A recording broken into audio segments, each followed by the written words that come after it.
Hello दोस्तों, मैं हूं एडवोकेट ईशान, एक्सपर्ट वकील में आपका स्वागत है। दोस्तों, आज हम बात करेंगे कि अगर कोई व्यक्ति आपको चेक देता है और अगर वो बाउंस होता है तो आपको तुरंत कौन कौन से स्टेप्स लेने चाहिए, क्या कार्रवाई करनी चाहिए जिससे आपका पैसा वेस्ट ना हो जाए, आपका पैसा बर्बाद ना हो जाए। तो वीडियो को अंत तक जरूर देखिएगा ताकि आपको पूरी इंफॉर्मेशन मिले कि कितने दिनों में कौन कौन सी प्रोसीजर करनी आवश्यक है जिससे आपका पैसे को वेस्ट ना हो।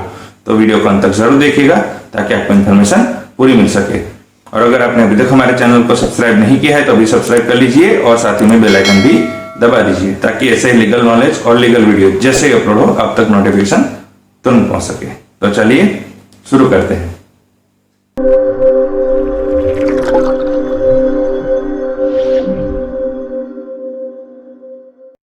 तो दोस्तों, जब भी कोई व्यक्ति आपको चेक देता है तो आपको पहले तो उस डेट के बाद जल्द से जल्द उस चेक को डिपॉजिट कर देना चाहिए ताकि आपको आपके पैसे मिल जाए। लेकिन अगर किसी कारणवश जिस व्यक्ति ने आपको पैसा दिया है उसके बैंक अकाउंट में या तो कोई क्वेरी है या फिर सफिशिएंट फंड नहीं है या फिर किसी भी कारण से अगर चेक बाउंस होता है तो आपको इन स्टेप्स को फॉलो करना चाहिए। जैसे कि आप उस व्यक्ति ने चेक दिया, आपने बैंक में भर भी दिया, लेकिन ज्यादातर क्या होता है कि इनसफिशिएंट फंड के कारण ही चेक बाउंस होता है। तो जैसे ही चेक बाउंस होगा, बैंक से आपको आपका जो चेक है जो भरा है वो आपको मिलेगा। इसके साथ एक रसीद भी मिलेगी जिसमें रीजन लिखा होगा कि इस कारण से चेक बाउंस हुआ है। अब अगर जो भी रीजन है इसके साथ आप उस व्यक्ति को बताएंगे कि आपका जो चेक है वो बाउंस हुआ है और उसमें एक डेट भी लिखी होगी। जो बैंक ने आपको जो पर्ची दी होगी इसमें एक डेट भी लिखी होगी और रीजन भी लिखा होगा। तो आपको उस डेट से 30 डेज के अंदर अंदर अगर जो व्यक्ति है, जो सामने वाला जिसने चेक दिया था, उसको लीगल नोटिस भेजना बहुत जरूरी है। आप उससे बात कर सकते हैं कि आप मुझे इतने दिनों के अंदर अंदर हमारी अमाउंट दे दीजिए, अदरवाइज मैं आपके ऊपर लीगल एक्शन लूंगा। लेकिन आपको 30 दिन के अंदर अंदर ही जो डेट लिखी है चेक बाउंस की, उसके 30 दिन के अंदर अंदर आपको उसको लीगल नोटिस दे देना है जिसमें आपको रीजन देना है और आपको बताना है कि 15 दिन के अंदर अंदर आपको आपके पैसे वो लौटा दे। लीगल नोटिस सेंड करने के बाद आपको 15 दिन वेट करना है, आपको कोई भी एक्शन नहीं लेना है।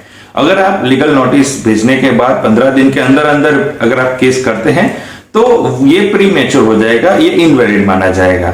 तो आपको इस 15 दिन में कुछ नहीं करना है, वेट करना है। 15 दिन के अंदर अंदर अगर वो पैसे दे देता है तो आगे प्रोसेस करने की कोई जरूरत नहीं है। लेकिन अगर आपने लीगल नोटिस 30 दिन के अंदर अंदर दे दी, इसके बाद उसे 15 दिन की मोहलत भी दे दी, फिर भी उसे आप ना तो उसने कोई नया चेक दिया है, ना डिपॉजिट करने के लिए बोला है, ना ही कोई पेमेंट किया है, तो आप उस 15 दिन के बाद के 30 दिन के अंदर अंदर आपकी जो भी कंसर्न कोर्ट है, जो भी कोर्ट है, उसमें आप केस दायर कर सकते हैं नेगोशिएबल इंस्ट्रूमेंट एक्ट के तहत। और अगर आप आजकल करके अगर वो उससे बात करने में अगर टाइम वेस्ट करते हैं जिससे चेक बाउंस से 30 दिन का समय निकल जाता है और आप नोटिस नहीं भेजते, या फिर आप नोटिस भेजते हैं और 15 दिन के समय के बाद फिर 30 दिन का समय होता है, उसमें भी आप कोई प्रोसीजर नहीं करते हैं और लेट हो जाते हैं, तो कई बार ये होता है कि जो आपका जो चेक बाउंस का केस है उसे कोर्ट एक्सेप्ट करने के लिए मना करती है और जेन्युइन रीजन की बात करती है कि अगर आपने लेट किया, देरी की है, तो आपका रीजन क्या है। और अगर कोर्ट सेटिस्फाइड होती है कि हाँ ये जेन्युइन रीजन है, इसी के कारण लेट हुआ है, तो ही आपका केस एडमिट होता है। अदरवाइज आपको रिकवरी के लिए एक ऑप्शन होता है कि रिकवरी के लिए भी आप जा सकते हैं। लेकिन उसमें क्या होता है कि रिकवरी में भी आपको कुछ अमाउंट जो है उसे कोर्ट में पे करनी होती है। आपकी ही अमाउंट लेने के लिए आपको कोर्ट में जो है पेमेंट करना पड़ता है, तो वो काफी एक हर्डल्स वाली प्रोसेस हो जाती है। तो आपको यह ध्यान रखना है कि जैसे ही चेक बाउंस होता है, पहले आप तुरंत ही जिसने चेक दिया थे उससे आपको बात करनी है, तुरंत अमाउंट के लिए बात करनी है।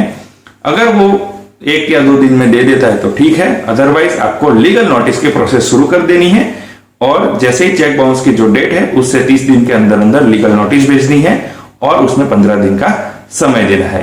और जैसे ही 15 दिन का समय समाप्त होता है उसके 1 महीने के अंदर अंदर कंसर्न कोर्ट में आपको केस दायर कर देना है। तो ये प्रोसेस आपको फॉलो करनी है, जिससे अगर चेक बाउंस होता है तो आपका पैसा डूबेगा नहीं, आपको पैसा मिल जाएगा, अगर केस करने के बाद भी आसानी से मिल जाएगा। लेकिन अगर आप इस प्रोसेस को फॉलो नहीं करते हैं तो आपका पैसा डूब सकता है।